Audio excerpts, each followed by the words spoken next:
ನಮಸ್ಕಾರ ಸ್ನೇಹಿತರೆ. ನಾನೊಂದು ಆ, ಒಂದು ಹೊಸ ವಿಚಾರನ ಇವತ್ತು ನನ್ನ ಚಾನಲ್ ಮೂಲಕ ಇಡ್ತಾ ಇದ್ದೀನಿ. ಏನಪ್ಪಾ ಅಂದ್ರೆ, ನಮೋ ವೆಂಕಟೇಶ ಅನ್ನೋ ಒಂದು ಕನ್ನಡ ಚಲನಚಿತ್ರ ರಿಲೀಸ್ ಆಗಿದೆ. YGR ಮಾಲ್ RR ನಗರದಲ್ಲಿ 7 ಗಂಟೆ ಶೋ ನಡೀತಾ ಇದೆ. ಮತ್ತೆ ಡಿಸ್ಕೌಂಟ್ ಆಗಿ ಟಿಕೆಟ್ ಕೂಡ 100 ರುಪೀಸ್ ಆಗಿದೆ.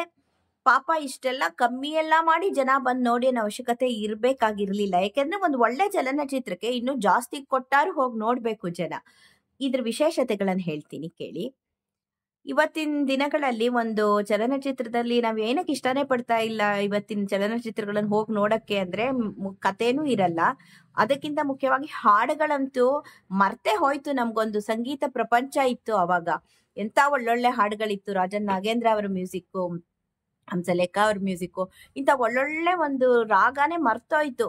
ಆ ಅಂತ ದಿನಗಳೀಗ ನಡೀತಾ ಇರೋವಾಗ ನಮಗೆ ಶರತ್ ಅನ್ನುವ ಸಂಗೀತ ನಿರ್ದೇಶಕರು ಈ ಚಲನಚಿತ್ರದಲ್ಲಿ ಸಂಪೂರ್ಣ ನಾದಪೂರ್ಣವಾದ ಒಂದು ನಾದಲೋಲದಿಂದ ಕೂಡಿರುವಂತಹ ಒಳ್ಳೊಳ್ಳೆ ಹಾಡುಗಳಿದೆ ಅಂತ ಹೇಳಿದ್ದಾರೆ. ಹೊಸ ಸಂಗೀತ ನಿರ್ದೇಶಕರಾಗಿ ಅವರು ಈ ಚಲನಚಿತ್ರದಲ್ಲಿ ಪರಿಚಯಗೊಳ್ತಾ ಇದ್ದಾರೆ. ಇವರು ನಮ್ಮ ಸಂಕೇತಿ ಒಂದು ವರ್ಗದಿಂದ ಬಂದ ಕಲಾವಿದ ಅಂತ ಹೇಳ್ಕೊಳಕ್ಕೂ ನನ್ಗೊಂದು ಹೆಮ್ಮೆ ಆಗುತ್ತೆ. ಏಕೆಂದ್ರೆ ನಮ್ಮ ಸಂಕೇತಿಗಳಿಂದಲೂ ಚಲನಚಿತ್ರ ರಂಗಕ್ಕೆ, ಮಾಧ್ಯಮಕ್ಕೆ ಬೇಕಾದಷ್ಟು ಕೊಡುಗೆ ಇದೆ.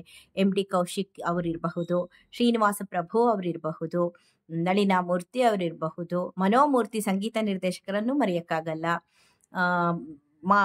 ನ್ಯೂಸ್ ಮಾಧ್ಯಮದಲ್ಲಿ, ಟಿವಿ ಮಾಧ್ಯಮದಲ್ಲಿ ರಂಗನಾಥ್ ಭಾರದ್ವಾಜ್ ಅವರಿರಬಹುದು. ಈ ತರ ಅನೇಕ ಕೊಡುಗೆಗಳ ಜೊತೆಗೆ ಈಗೊಂದು ಹೊಸ ಕೊಡುಗೆ ಅರ್ಪಿಸ್ತಾ ಇರೋದು.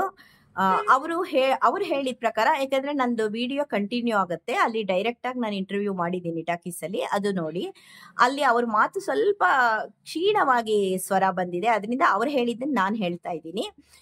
ಈ ಚಲನಚಿತ್ರದಲ್ಲಿ ಈ ಯು ಸರ್ಟಿಫಿಕೇಟ್ ಪೂರ್ಣ ಚಿತ್ರಕ್ಕೆ ಅಷ್ಟು ಗಂಟೆ ಕಾಲಕ್ಕೂ ಪೂರ್ಣ ಯು ಸರ್ಟಿಫಿಕೇಟ್ ಸಿಕ್ಕಿರುವಂತಹ ಒಂದು ಚಲನಚಿತ್ರ ಅದು.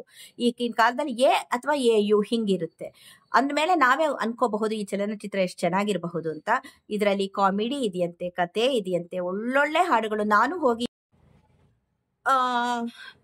ತುಂಬಾ ಚೆನ್ನಾಗಿದೆಯಂತೆ ಹಾಡುಗಳೆಲ್ಲ, ನಾದಪೂರ್ಣವಾಗಿದೆಯಂತೆ. ನಾವು ಮತ್ತೊಮ್ಮೆ ಒಬ್ಬ ರಾಜನ್ ನಾಗೇಂದ್ರ ಅವರನ್ನು, ಹಂಸಲೇಖ ಅವರನ್ನು ನಿರೀಕ್ಷಿಸೋಣ. ಒಳ್ಳೆ ನಾದಪೂರ್ಣವಾದ ಒಂದು ಸಂಗೀತಮಯವಾದ ಒಂದು ಒಳ್ಳೆ ಹಾಡುಗಳನ್ನ ನಾವು ಕೇಳಿದ್ರೆ ನಿಜವಾಗ್ಲೂ ಸಂತೋಷ ಆಗುತ್ತೆ. ಹಾಗೆ ಯು ಸರ್ಟಿಫಿಕೇಟ್ ಸಿಕ್ಕಿರುವಂತಹ ಒಂದು ಸುದಭಿರುಚಿಯ ಚಿತ್ರನ ಎಲ್ಲರೂ ಟಾಕೀಸ್ ಅಲ್ಲಿ ಹೋಗಿ ನೋಡೋಣ, ಪ್ರೋತ್ಸಾಹಿಸೋಣ, ಶರತ್ ಅವರಿಗೆ ಹಾರೈಸೋಣ. ಇದು ಡೈರೆಕ್ಟ್ ಇಂಟರ್ವ್ಯೂ ಕಂಟಿನ್ಯೂ ಆಗುತ್ತೆ. ದಯವಿಟ್ಟು ಎಲ್ಲರೂ ನೋಡಿ, ಚಲನಚಿತ್ರದ ಬಗ್ಗೆ ಅವರೇನು ಹೇಳಿದ್ದಾರೆ ಅನ್ನೋದನ್ನು ದಯವಿಟ್ಟು ಕೇಳಿ. ಎಲ್ಲರೂ ನಮೋ ವೆಂಕಟೇಶ ಚಲನಚಿತ್ರವನ್ನು ನೋಡಿ. Thank you.